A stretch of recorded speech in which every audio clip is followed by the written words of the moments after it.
merasakan nikmat dan manfaat dari sesuatu yang dimilikinya itu. Apa gunanya punya radio bagus kalau telinga tuli? Apa gunanya punya sepatu mahal kalau tidak punya kaki?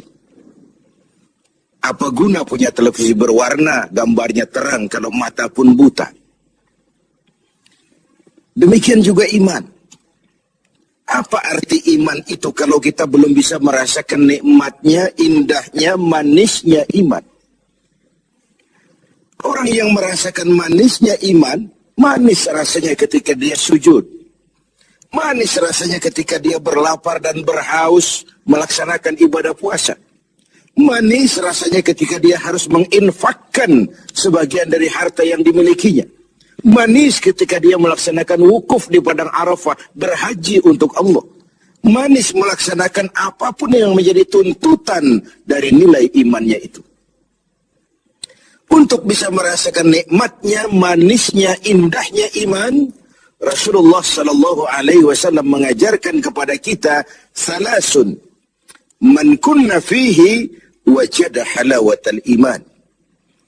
Ada 3 perkara. Siapa yang mempunyai 3 hal ini, 3 perkara ini, ia akan bisa merasakan manisnya iman, indahnya iman, nikmatnya iman.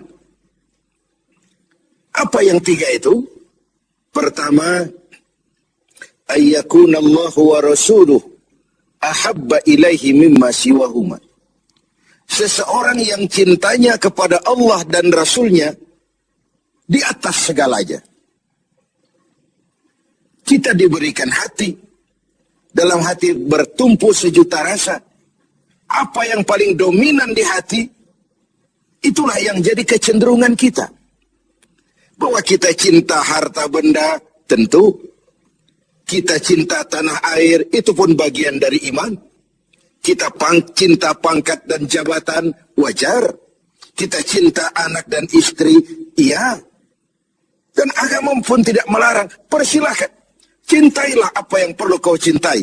Mencintai tanah air, mencintai bangsa dan negara, mencintai harta benda, mencintai anak istri, mencintai teman, pangkat, jabatan, persilahkan.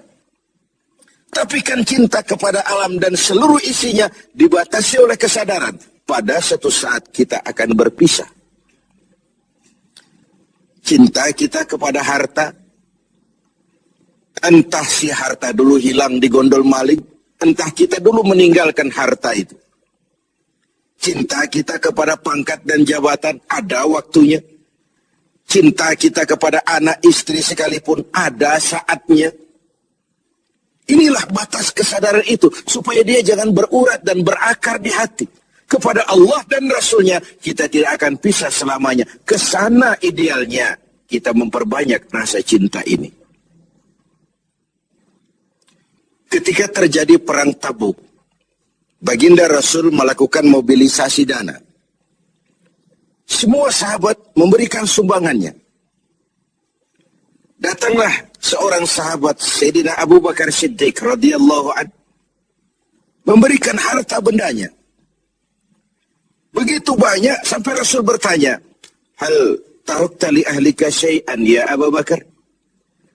Begini banyak yang kau bawa ini Abu Bakar? Kau belanjakan di jalan Allah untuk kepentingan perang Tabuk, mempertahankan akidah. Apa buat keluargamu sudah kau tinggalkan sesuatu untuk kehidupan mereka? Beliau senyum, na'am. Taraktu lahumullaha wa rasulah. Benar. Sudah aku tinggalkan buat keluargaku. Apa yang ditinggalkan?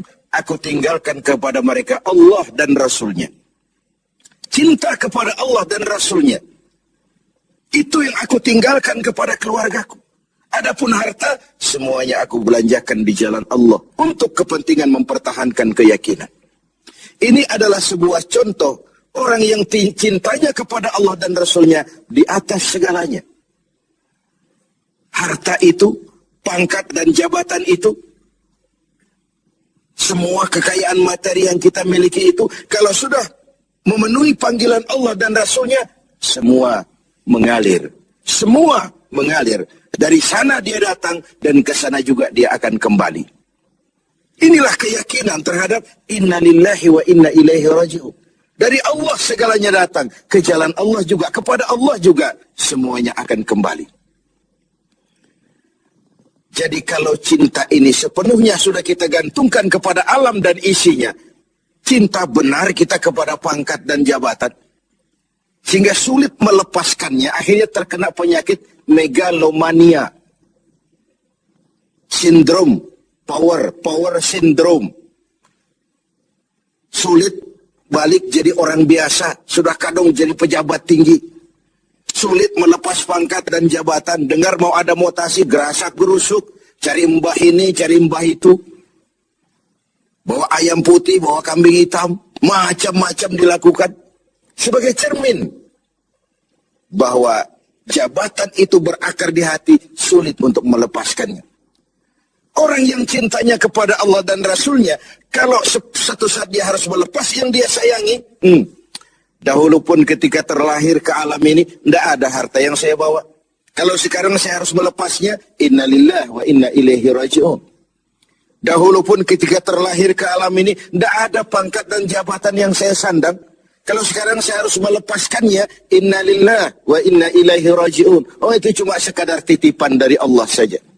Disinilah lapang dadanya seorang mukmin ketika dia menempatkan cinta Allah dan Rasulnya di atas segalanya. Ini yang pertama.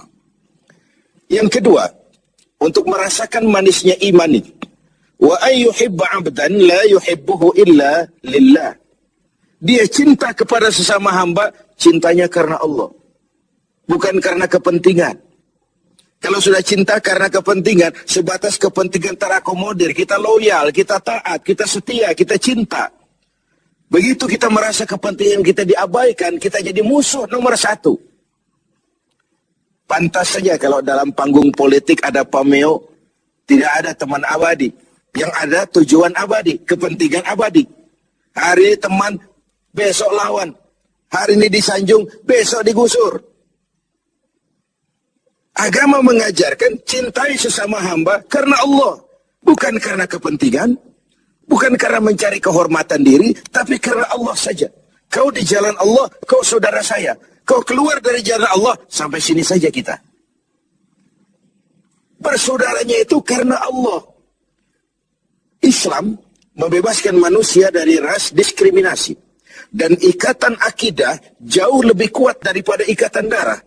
Tidak ada persaudaraan yang lebih kokoh selain persaudaraan yang diikat dengan nilai-nilai akidah.